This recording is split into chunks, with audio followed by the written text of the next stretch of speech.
If you hear a bit of a humming in the background, then we've got a bit of eggs incubating at the moment. We've got a chicken that's already hatched in a brooder box, which is just over there. I'll show you a bit later, but yeah. If you hear that, then that's why.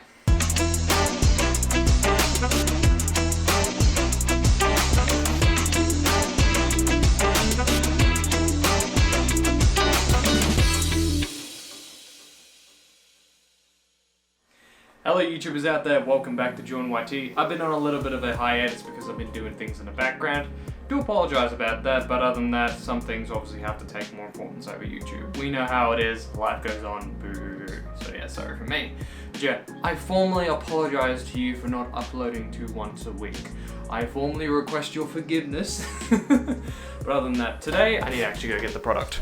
Today we'll be looking at probably my favourite grip pod slash hand telepod slash what do you call these things again? This is my absolute favorite selfie stick slash tripod combo in one, and I'm going to tell you about why I think you should probably get it or look towards something very similar. This is the Joby Telepod Pro. Let's have a look at it. I really need to stop flipping things. I'm going to break something one day.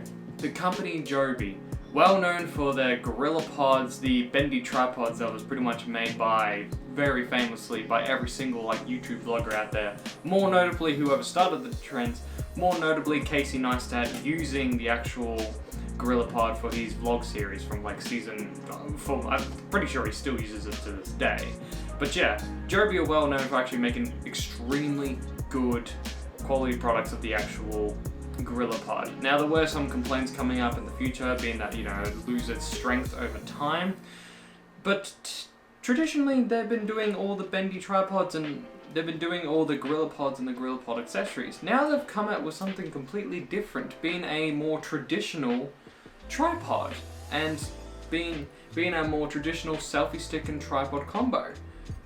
Do I think they're going to stop? Probably not. Gorilla Pods are probably what they do best, and I think they're going to come out with a lot more accessories for it, like actual combination heads and the rest. But this is them probably first dipping their toes into this actual line of market. And to answer that question, yes, this thing is very good. The build quality is absolutely fantastic. I'll rant more about it on the Pacifics, but let's get into the unboxing.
Now the actual length of it, completely collapsed, you're getting about 34 centimeters, so just over a ruler's width.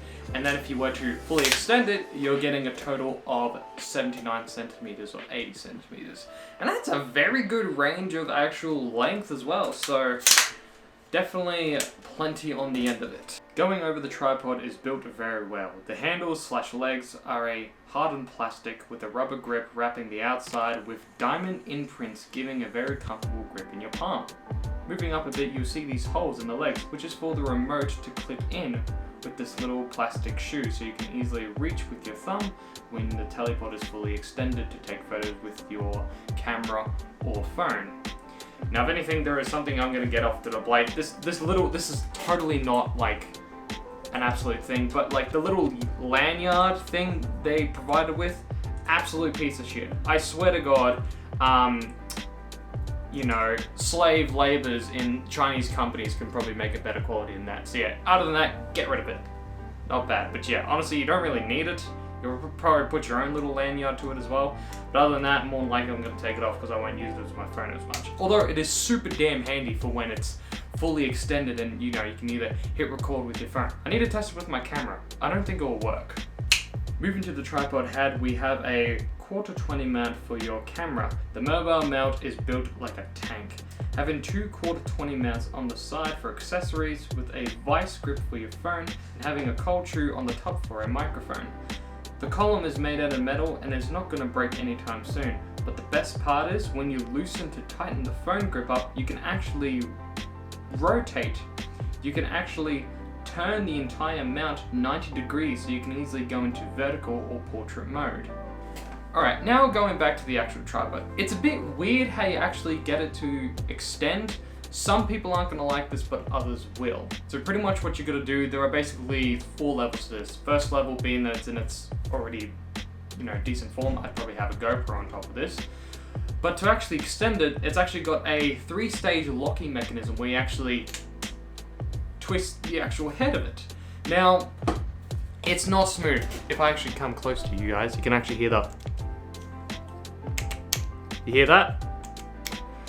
So that's like the 3 levels of it actually extending. You go 1, has 1. You go 2, 2, 3, so on. And then to lock it in, depending on which one you want to go with, you can actually just turn it back, and then boom, it's locked in. It's, oh God, that is, oh Jesus, that is something. That is really something. Now, I don't know if a lot of people will like this. At first I thought it was very strange. I thought it was just it didn't really feel nice. I felt like I was actually breaking plastic. But over time, I kind of saw that it's actually kind of genius. Let's say if you only wanted to go at maybe 2 levels, you just go 2 clicks to the right, you extend it. It won't go any further, so you can't go won't go any further, so you don't get the 3rd column out, and then you just twist, and then boom, you've got what you need. I think it's actually quite genius, and over time it actually does get a bit smoother, which is, oh God, there you go. But yeah, at first it's gonna feel very like robotic, and it's gonna feel very unnatural because you're like pushing on plastic and metal, and it kind of just like has a vibration tone to it. So some might not like that feature, they just want more of a smooth action to when extending it. But other than that, I've actually kind of grown on it because now I don't even have to look. I want it on 2, boom, done. I want it on 1, tighten it up, 1, done. I want it on 3, all the way open, extend. I actually quite like that feature. It's actually so good. At first I didn't like it, but honestly, I think that's pretty cool.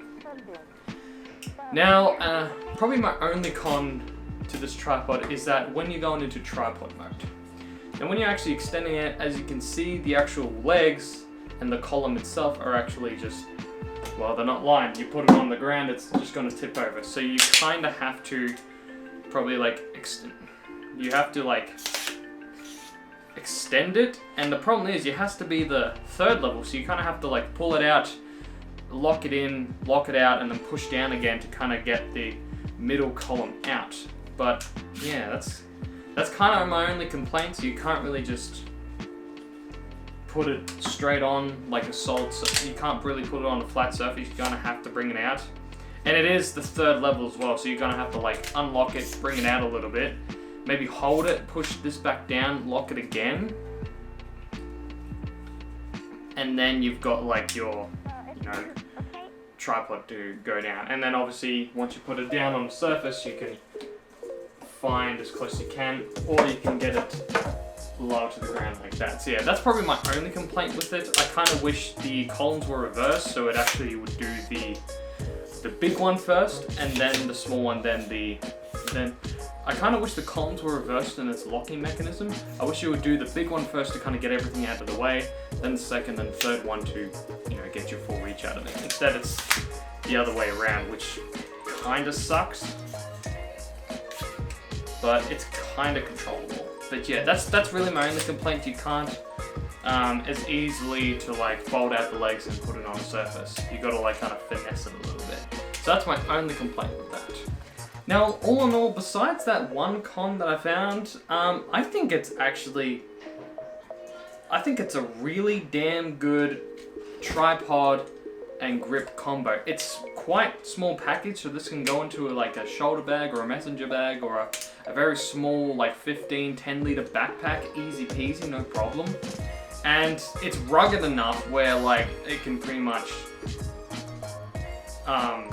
be kicked around a lot, even blown over, and it would still hold its shape and hold up against it. If anything, it does have a 1 kilo camera limit, so if anything, I wouldn't be putting any mirrorless cameras or more heavy camcorders onto that, like an FDI X53. I wouldn't be putting that onto it.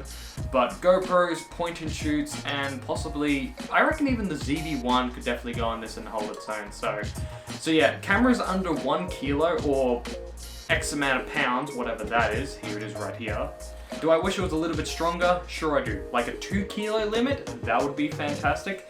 But then you'd probably be making the tripod a lot more heavier and a lot more rigidiness. So I think it's good the way it is. It's pretty much perfectly designed for people to use in mobile phones, small point and shoot cameras or GoPros. So that's pretty much what I'm going to stick it to, and it definitely fills that role a lot better.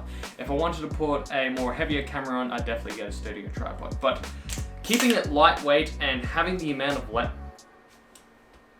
Is that fucking bent?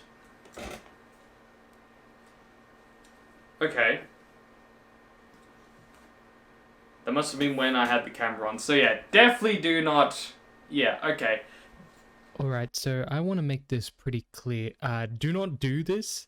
I pretty much put at least 20 to like 40 kilos of force down on that thing. And obviously, yeah, that was my fault for bending, so keep that in mind. But other than that, a test of strength to the actual product. Other than that, that's pretty good. But yeah, don't do it. Very silly what I did. Look at that face.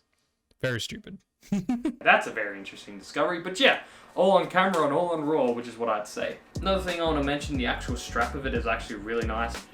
Held together very tight through the bottom tripod loophole, so honestly pretty good strap, and you can easily tighten it either by the 2 cinches at the back or at the front as well.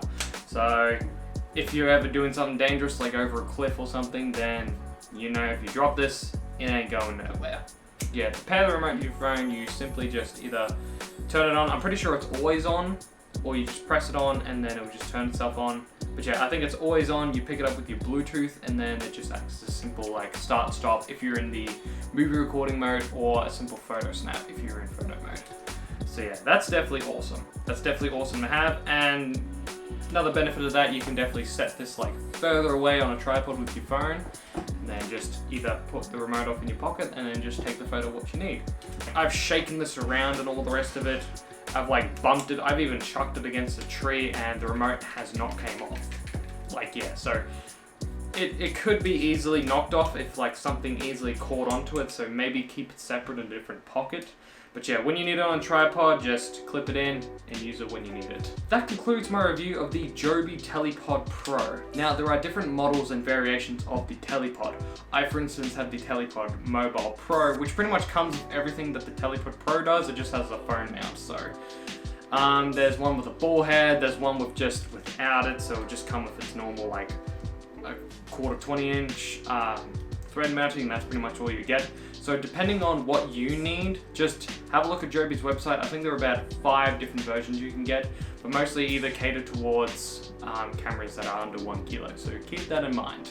Now in terms of the price, I'm pretty sure it's going for $119 from DigiDirect. It might be cheaper in different stores, but I snitched it for a very good deal of 95 Australian fair dinkum dollars on a specials day. Yeah, I know those specials day are technically to get you buying more stuff, but yeah, when you only buy one more product, then that's a loss from them, I think. Actually, when is Black Friday? Ooh. Hope you all enjoyed this video, and I'll definitely see you next weekend. So, thank you all so much for watching. If you like this video, please click the links and annotations for more videos that I've done. Like, comment, and subscribe today. And as always, I'll see you in the next video. I'm very short in this. God damn, I really put the thing down low. Anyway, bye-bye.